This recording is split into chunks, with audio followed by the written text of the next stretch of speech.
à la dentition. Voilà, je vois pas d'autres anomalies à part là-dedans. Madison est en BTS production animale au lycée de Tours-Fondette. C'est sa deuxième participation à ce concours des Olympiades. Comme j'ai un projet d'installation, voilà, tout ce qui est connaissance, l'état de santé des brebis et comment conduire son troupeau, c'est très important. Et tout ce qui est à prendre est bon à prendre. Ils sont 36 de toute la région à concourir sur différentes épreuves théoriques et pratiques. Santé, génétique, engraissement, manipulation, tous les gestes du quotidien d'un éleveur. C'est une sorte de TP supplémentaire en fait, dans des conditions un peu concours, on se challenge. Ensemble, ils débriefent tout le temps sur les épreuves d'ailleurs, entre chaque épreuve, c'est hyper intéressant. Et c'est vrai que souvent, on a des jeunes qui n'ont pas d'atelier au vin sur leur exploitation agricole.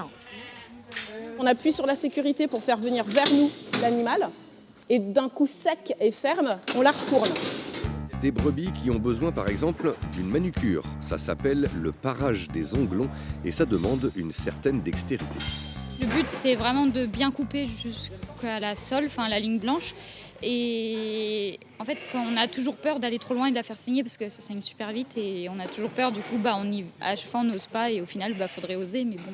Dans le jury, des techniciens, des enseignants, mais aussi des professionnels soucieux du renouvellement de la profession. Beaucoup d'agriculteurs ont plus de 55 ans, ils vont partir.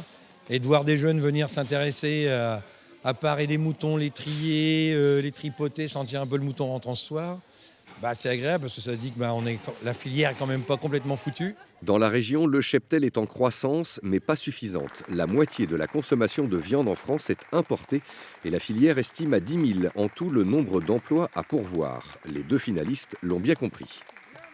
Chaque semaine, on était là à faire 1 heure de cours. Et puis les TP, mercredi après-midi, on y allait, vraiment. Et jusqu'à hier soir, ensemble, on a révisé encore pour ce concours. Enfin, on n'est pas venu ici on est venu pour la gagne.